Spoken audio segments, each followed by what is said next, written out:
De Coupéla, nous nous rendons à Boromo pour y retrouver notre équipe d'une semaine A. Au menu aujourd'hui, l'histoire de la ville de Boromo. Boromo qui veut dire bossu en langue Ko. Les Ko qui seraient les populations autochtones. Mais l'histoire raconte que la ville fut conquise vers 1810 par des conquérants musulmans dont certains seraient originaires de Goursi, d'où le règne des Guira sur la ville de Boromo. Toute l'histoire avec le 8e chef de canton interrogé pour nous par Gérard Sommet et Amandine Lalsaga. Pour accéder à la cour royale de Boromo, il faut passer par cette maisonnette. À l'apparence ordinaire, elle est pourtant pleine de symboles pour la ville. C'est ici que se réglaient les différents litiges sous la supervision du premier chef de Boromo. Conservée et entretenue, elle ploie néanmoins sous le poids de l'âge. Et c'est justement là, au secteur 2, que l'histoire de la ville nous est contée.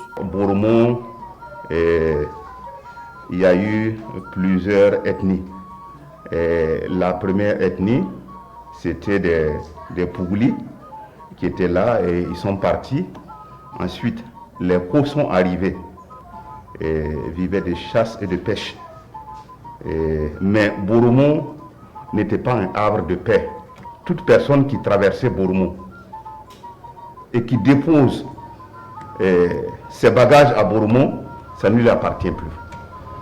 Il y a un marabout qui est venu de Douroula en partance pour la Mecque, qui se nommerait El Hadj Karantaou Mahmoudou. De passage, dès qu'il est arrivé à Boromo, il a voulu donner de l'eau à son âne.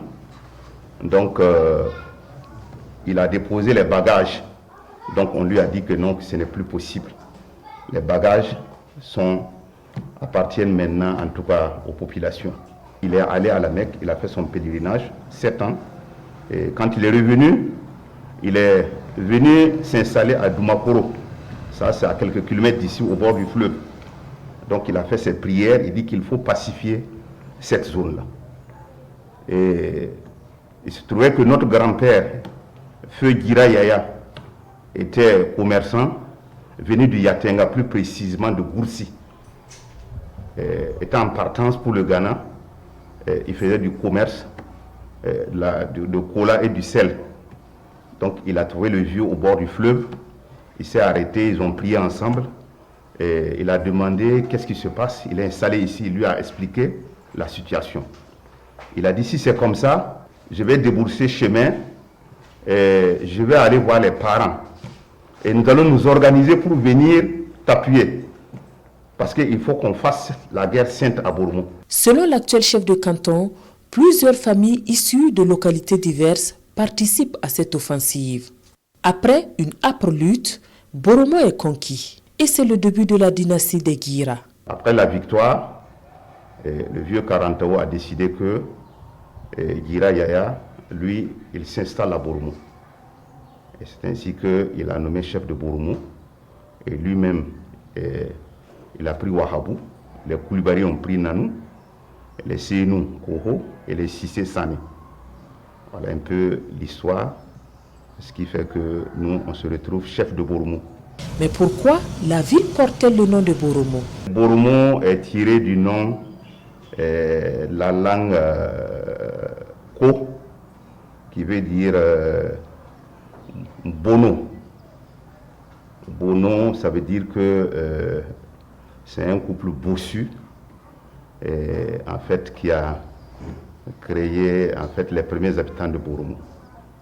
Donc, c'est Bono, ça veut dire bossu. Aujourd'hui, Boromo s'est agrandi et continue d'accueillir de nouveaux résidents. On vit ensemble, ça se passe bien, avec les Moshi, les Dula, les Dafi, les Baba, les Pel, on vit bien. L'actuel chef de canton a été intronisé en 2021. Il est le 8e chef depuis 1840.